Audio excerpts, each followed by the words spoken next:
Сонгон найрхан зорчигч тээврийн төвөөс сүүлийн үед олон шинжлэх ажлуудыг санаачлан хийж, түүнийг бодит байдлаар хэрэгжүүлэн ажилласаар байгаа. Өнөөдөр тус төвд хөдөлмөрийн аюулгүй байдал, эрүүл ахуйн талаар сурталчлах өдрөлгийг олон нийтийн дунд нээлттэй хэлбэрээр зохион байгууллаа.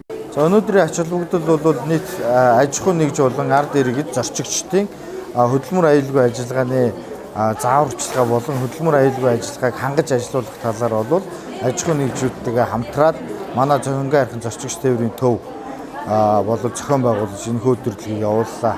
Энэ өдрөлгт бол нийтдээ 43 аж ахуй нэгж манай Сонгон найрхан зорчигч тээврийн ажилтан албан агч нар мөн мэргэжлийн байгууллагууд бол мэдээллээр бол хангаж ажиллалаа.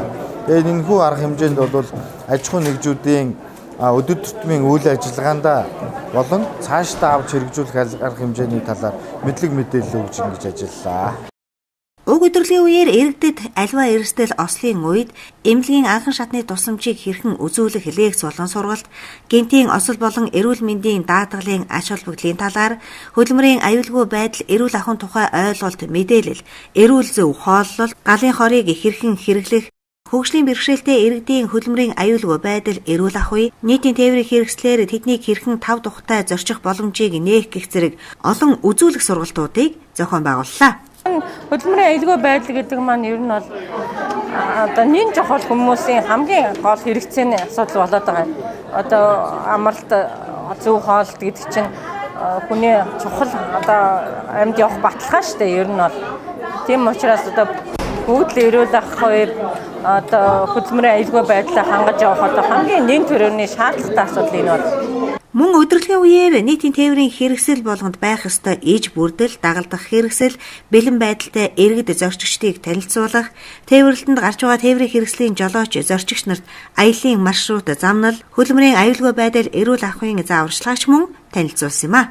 Стандартанд байгаа тээвэрлэлд гарч байгаа тээврийн хэрэгслийг иргэдэд яг бодит байдал дээр нэг жолооч тухайн тээвэрлэлд ямар тоног төхөөрөмж, дагалдах тээвэр, багаж төхөөрөмж авч явдгийг бодитоор танилцуулж ажиллаж байна. Тус төвийн хувьд хөгжлийн бэрхшээлтэй иргэдийг нийтийн тээврийн хэрэгслээр аюулгүй тав тухтай зорчих тал дээр санаачлаг гаргаж төсөл хөтөлбөрийг боловсруулан ажиллаж байгаа юм байна.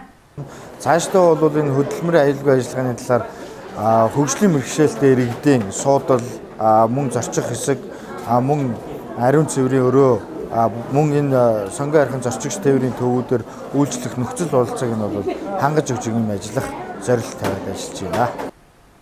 Ийхүү олон талт мэдээллийг нэгэн дор шуурхаа явуулж иргэд зорчигч тээврийн хэрэгсэл эзэмшигчдэд хэрэгцээтэй мэдээллийг хүргэж чадсан уг арга хэмжээний ач холбогдлын талаар өөрсдүүд айгүй хөөцөлд гарч байгаа.